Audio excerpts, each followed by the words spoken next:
Welcome to day 70 of the Seeker's Guide to Soul Contact.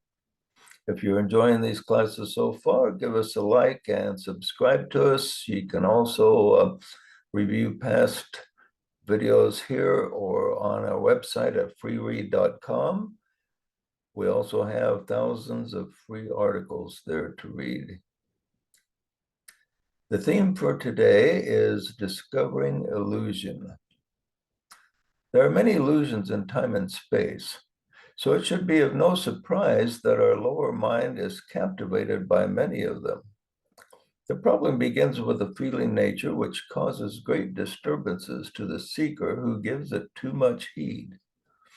Illusion, which is a problem of the mind, is different than emotional distortion. Let us say that Jack rolls his eyes when Jill doesn't understand what he's saying. Jill takes that as a sign that Jack thinks she is stupid, and she gets upset.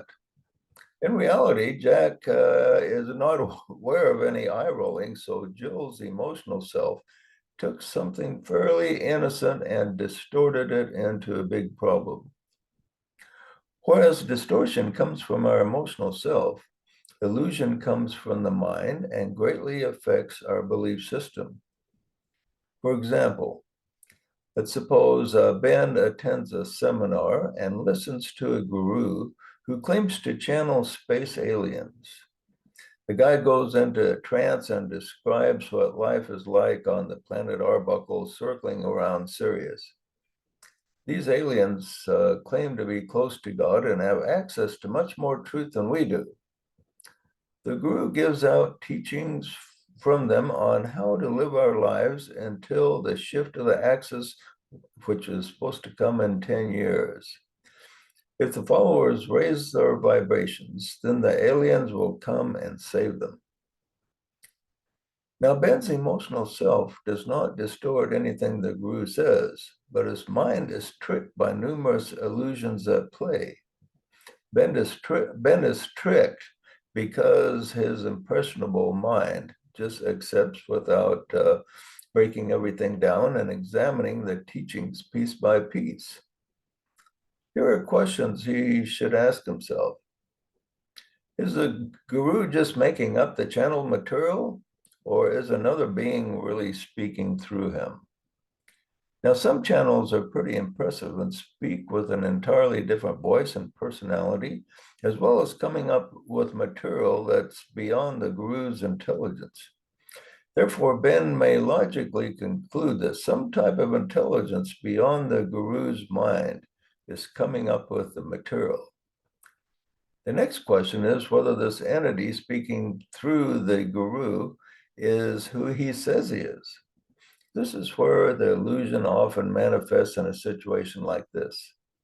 The guy is likely to be so impressed that he will accept without question, but then he must question.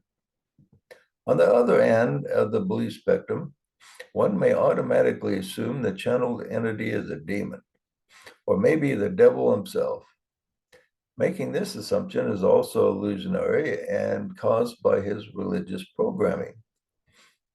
The next question to ask is how true and consistent is the channeled material? Many students think that if something is channeled from a higher intelligence, then it just must be true. The truth is that there is error in much channeled material, and examining the teachings is the most important factor in unraveling the illusions involved.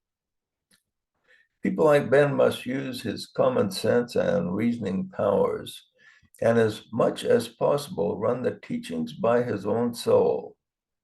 Often those who do not have solid soul contact can decipher enough truth with reasoning alone to keep them out of trouble.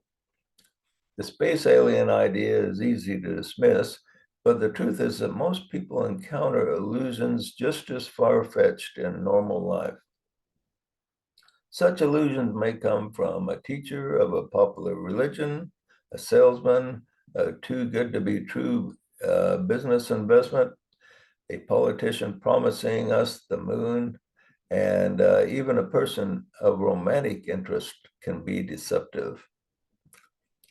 In all these and more, it is a seeker's responsibility to use all his powers of truth detection to see through the illusions.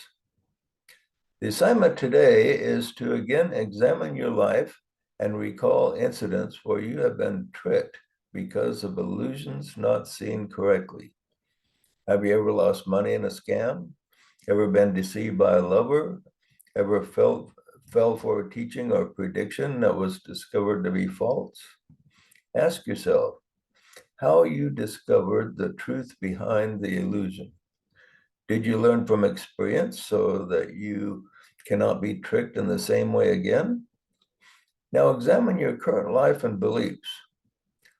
Are there some possible illusions that captivate you right now? Examine your beliefs and question them. End with this affirmation. Even though I'm open to all things, I question all things. A lot to think about, and we encourage you to think about it, and we will see you tomorrow.